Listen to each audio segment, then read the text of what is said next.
Vous êtes de plus en plus nombreuses et nombreux à nous envoyer vos questions et je vous en remercie. Pierre, bonjour. Bonjour Jean-Claude. Si nous profitions de cette magnifique journée ensoleillée pour essayer cette Facel Vega F2 7 litres. Avec plaisir, c'est parti Pierre. On y va ?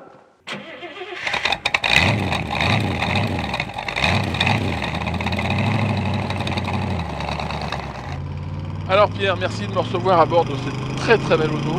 Bien, écoute, tu es le bienvenu dans cette Facel Vega HK2 de 1963.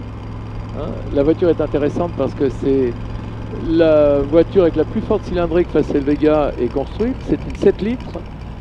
Comme elle est en boîte mécanique, elle fait partie des 20 modèles construits et ça représente ce que l'industrie française fabriquait de plus luxueux et de plus puissant au début des années 60.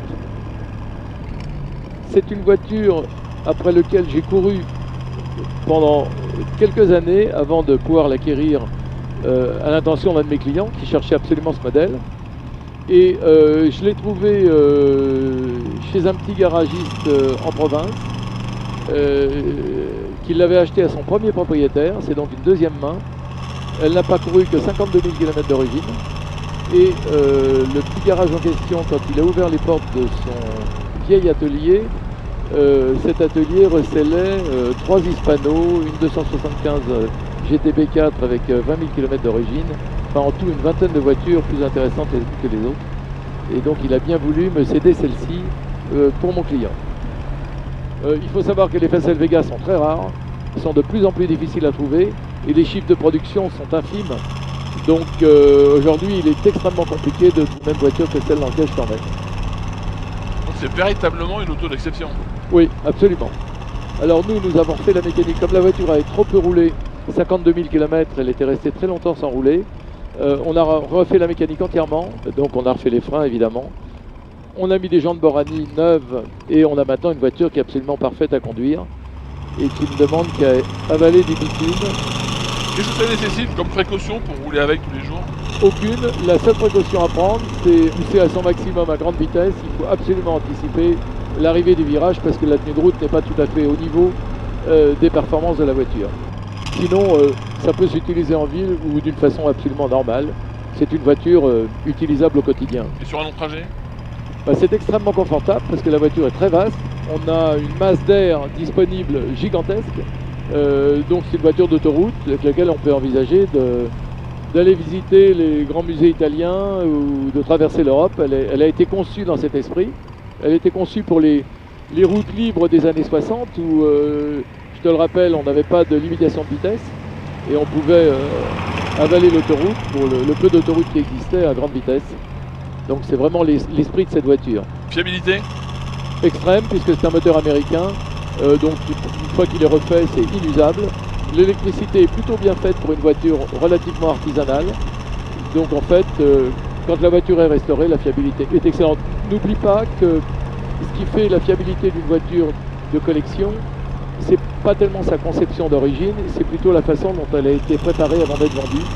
Et ça, il faut absolument insister sur cette question. Toutes les voitures de l'époque étaient fiables quand elles étaient neuves.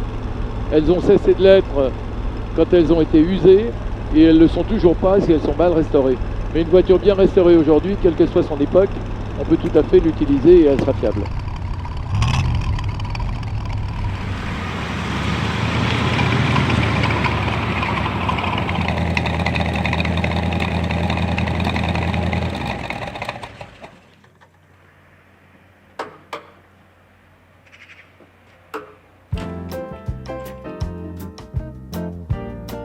Jean Daninos, en 1963, a voulu marquer un grand coup et a dessiné une voiture surbaissée, volumineuse, destinée à avaler les grands espaces routiers, à concurrencer les voitures américaines et les voitures italiennes de grand tourisme.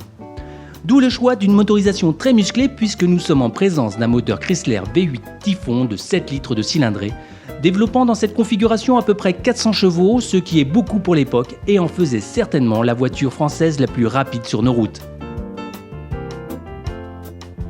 Pour arrêter cette petite merveille, il ne faut pas moins de 4 freins à disque assistés Dunlop. La Facel Vega 2 a une esthétique saisissante. La HK2 s'est terriblement épanouie en finesse avec ses lignes élancées. Elle doit son élégance notamment à son superbe pavillon ramassé qui confère à la voiture une silhouette ultra sportive. La face L2 est un coupé étonnamment lumineux. Grâce à ses surfaces vitrées particulièrement généreuses, les montants sont d'une grande finesse, la lunette arrière aux dimensions impressionnantes est dépourvue de panneaux de custode. La face L2 reçoit également de nouveaux phares profilés aux blocs verticaux, les Megalux créés par Marshall. Ils s'inspirent des globes lancés en 1959 par Mercedes. Les feux arrière sont d'inspiration américaine. La HK2 est équipée de jantes Borani à rayons. L'habitacle offre le plus grand des raffinements, il est extrêmement vaste, c'est une grande voiture de voyage. L'espace a été libéré pour les places avant, par contre les places arrière ont un confort relatif.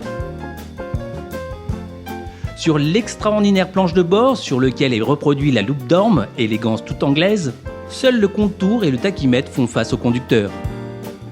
Surmonté d'un autoradio Grundig, l'instrumentation complète prend place au centre, dans le prolongement de la console.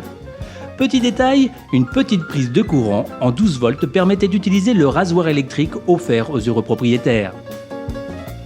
La Facel Vega 2 est un mixte entre le volume d'une voiture américaine et le luxe à l'anglaise, ce qui la rend très atypique.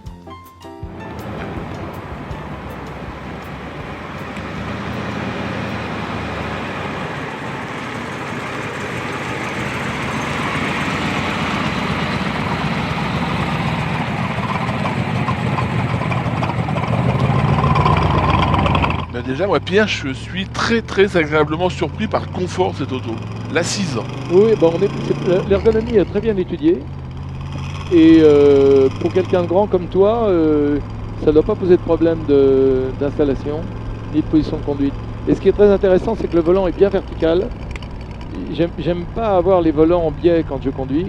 Notamment comme sur les Ferrari. Voilà. J'aime bien avoir le volant bien dans l'axe et bien vertical. Par contre, la boîte, elle est un peu longue. Le mouvement est un peu long. Ouais, le débattement est assez long. On est vraiment à bord d'un palace roulant, là. Oui, c'est une grande voiture très agréable. Elle était quand même plus ou moins destinée au marché américain.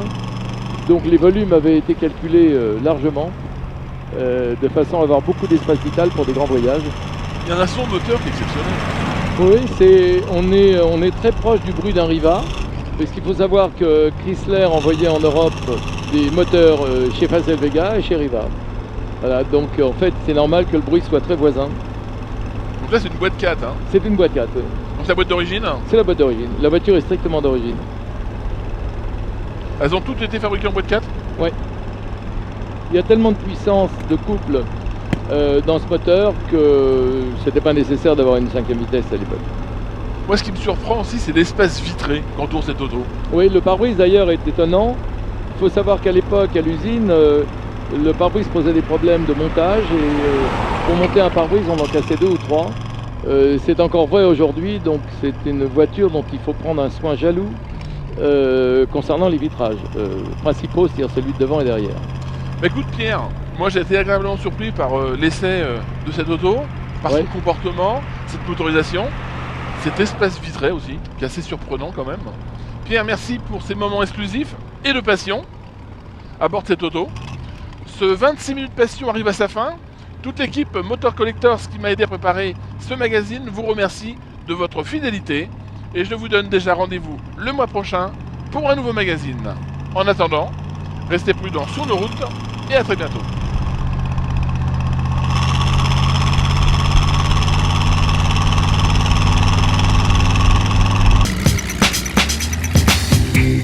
Il a été à vendre pas cher ce petit château. Faut que je fasse mon plateau de fin, Pierre. Ouais. Ah oui, quand tu veux. Bon, je vais reprendre aussi. Je connais un qui va rager derrière. Pour la luminosité et ses plans. Motorcollectors.com, le site d'annonce de véhicules de collection et d'exception, vous a présenté Motors Collector. 45 Autosport, distributeur PGO, vous a présenté Motor Collectors.